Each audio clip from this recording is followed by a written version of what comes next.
네, 부자가 되는 대세 정보를 전해드리는 코너입니다. 부자가 되기 위한 각종 정보, 각 분야 전문가들에게 들어보는 시간, 부자 대세입니다. 오늘은 우리은행 자산관리 컨설팅 센터의 호지영 세무 전문가와 함께하도록 하겠습니다. 어서 오십시오. 네, 안녕하십니까. 절세 미녀라는 별명을 가지고 계시다고. 네, 어떤 뜻입니까? 절세에 미쳐 있다라는 뜻입니다. 아, 이중적인 의미 아니에요? 외모도 예, 알겠습니다. 맞다고 하셨으니까 그런 걸로 넘어가기로 하고. 그렇다면은 절세 미녀라는 별칭다운 주제를 가지고 오신 것 같은데 오늘은 전반적으로 증여세, 상속세에 관련된 내용이네요. 먼저 이 부분 여쭤보겠습니다. 자녀에게 용돈으로 매달 100만 원씩 이체를 해주는 거, 이 부분도 세금을 떼는 건가요? 사실 이제 용돈 같은 경우에는 받는 사람의 이제 소득 유무에 따라서 조금 증여 문제가 달라집니다. 네. 이제 소득이 있는 자녀한테 지원해주는 생활비 같은 경우에는 증여에 해당합니다. 자기가 돈을 벌고 있기 때문에 자력으로 충분히 생활이 가능한데 그렇죠. 생활비를 지원해주면 거기에 대해서는 과세하겠다라는 취지로 볼 수가 있습니다. 반면에 이제 생활비 소득이 없는 자녀 같은 경우, 뭐 예를 들어서 학생 같은 경우에는 생활비 지원해주고 뭐 학비 내주고 이런 부분에 대해서는 또 증여로 과세하진 않습니다. 그러니까 제가 지금 일을 하고 있는데 제 부모님이 저에게 용돈을 주면은 그건 증여세 대상인 거고. 그렇죠. 제가 지금 직장이 없어졌어요. 갑자기. 네. 그렇다면 증여세 대상이 아닌 겁니까? 나이랑 상관없이? 맞습니다. 네. 알겠습니다. 그런 문제가 있다. 증여세 문제가 생길 수 있다. 그렇다면 현금으로 인출해가지고 직접 줄 수도 있잖아요. 이체 안 그렇죠. 하고. 그러면은 이런 거는 어떻게 해야 되나요? 사실 이제 그 현금 거래, 현금을 인출하는 거래에 대해서는 뭐 일정 금액 이상의 현금 거래의 경우에는 해당 내용이 자동으로 이제 FIU 금융정보분석원이라는 곳에 자동으로 내역이 통보가 됩니다. 이 제도를 우리가 CTR 고액 현금 보고 제도라고 하는데요. 여기에서 얘기하는 그 일정 금액에 해당하는 기준이 바로 1,000만 원입니다. 그러니까 1,000만 원을 뽑으면은 이게 바로 신고가 된다? 이렇게 되는 거예요? 그렇죠. 자동으로 이제 통보가 되는 거죠.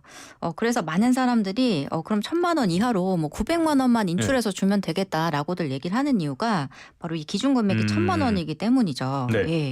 근데 무조건 당장에는 그 1,000만 원 이하로 인출하게 되면 뭐 문제가 안 되겠지만 이런 자금들이 나중에 이제 세금 이벤트가 있을 때 문제가 될 수가 있습니다. 어떤 이벤트가 있죠? 뭐 예를 들어서 비정기적으로 뭐 세무조사를 한다라거나 또 자금 출처 조사라는 거 들어보셨나요? 그런 거를 할 때 이런 것들이 문제가 될 수가 있는데요. 뭐 보도로만 보고 제가 대상자가 된 적은 없습니다. 이런 경우가 사실 우리가 집을 살 때 굉장히 많이 생기는 경우가 많습니다.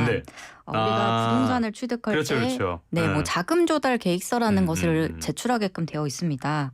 뭐 규제 지역 같은 경우는 무조건 제출하게끔 되어 있고 규제 지역이 아니더라도 뭐 취득가액이 6억 원을 넘어가면 의무적으로 이런 서류들을 제출해야 되는데요. 이런 그 서류 자체가 내가 집을 사는데 드는 자금이 어떤 자금으로 썼는지를 하나하나 항목별로 제출하는 그런 서류입니다. 그러다 보니까 여기에 이런 자금에서 부족 자금이 생겼다라거나 뭐 증여 자금이 여기 들어오게 되면 이런 걸로 파생해서 자금 출처 조사를 할 수가 있습니다. 그렇게 되면 과거 이 통장 거래 내역에 대해서 보는 조사들을 할 수가 있다라는 거죠. 그러니까 이렇게 찔끔찔끔 소액한 현금 거래 이런 것들도 다 드러날 수 있다는 이야기인 거죠? 맞습니다. 뭐 구체적으로 뭐 사례 같은 게 있습니까? 어떤 내용입니까? 이게? 이제 뭐 자금 출처 조사도 있겠지만 우리가 그 부모님이 돌아가셨을 때 상속세 신고를 하는 경우도 있을 수가 있는데요. 이런 상속세 그 신고 같은 경우에는 무조건 상속세 조사라는 걸 하게끔 되어 있습니다. 이 상속세 조사라는 게 기본적으로 신고가 잘 되어 있는지 신고 내역에 누락된 부분이 없는지 그런 조사들도 물론 있지만 그 핵심 자체가 상속 이전에 증여세 안 내고 증여해 준 자금이 있는지 그런 조사들이 조금 더 중요하다 이렇게 볼 수가 있는데요. 바로 그 상속 이전에 증여된 재산이 있었다라고 하면 10년 동안의 사전 증여 재산은 상속 재산에 다시 한번 합산해서 상속세를 계산하는 규정 때문입니다. 아이고 어렵다. 이제 그러다 보니까 과거에 내가 생활비를 지원해준 내역이 이런 상속세 조사를 할 때 드러나게 되면 증여세, 상속세에 영향을 줄 수가 있다라는 거거든요. 조금 이해하기 쉽게 예를 들어서 설명을 드려보면요. 정말 예가 필요하겠습니다. 좀 이해하기 쉽게 극단적으로 그 돌아가신 아버지의 재산이 한 50억 정도 있었다 이렇게 가정을 해보겠습니다. 근데 이제 과거에 5년 동안에 매월 500만 원씩 생활비 아들한테 지원을 해줬다라고 가정을 해보고 이런 인출 거래가 나중에 조사할 때 드러났다라고 가정을 해보면요. 이거 가지고 그 문제가 발생하는 부분이 첫 번째로 이제 증여세 문제입니다. 예. 네. 500만 원씩 5년 동안 생활비 지원을 해주면 이게 원금으로 치면 3억 원 정도가 됩니다. 네네네. 네, 이 3억 원에 대한 증여세가 원래 이제 9천만 원인데 과거에 신고하고 납부를 하지 않았기 때문에 가산세가 이제 추가가 되죠. 가산세를 계산했더니 약 3천만 원이 되기 때문에 총 1.2억 원의 증여세를 추가적으로 납부를 해야 되는 거죠. 예.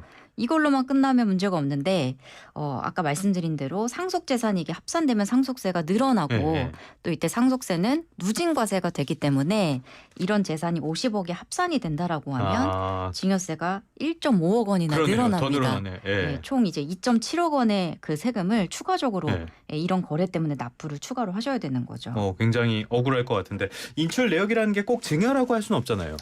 그렇죠. 이제 인출 내역을 아버지가 썼다라고도 사실은 볼 수가 있기 때문에 이런 내역에 대해서 이제 보는 조사들을 할 때 아버님의 거래 내역만 보진 않습니다. 이제 아들의 통장도 같이 보면서 인출된 내역이 아들한테 흘러갔는지 아들이 썼는지를 보는 조사들을 같이 하는 거죠. 뭐 사례를 조금 보면요.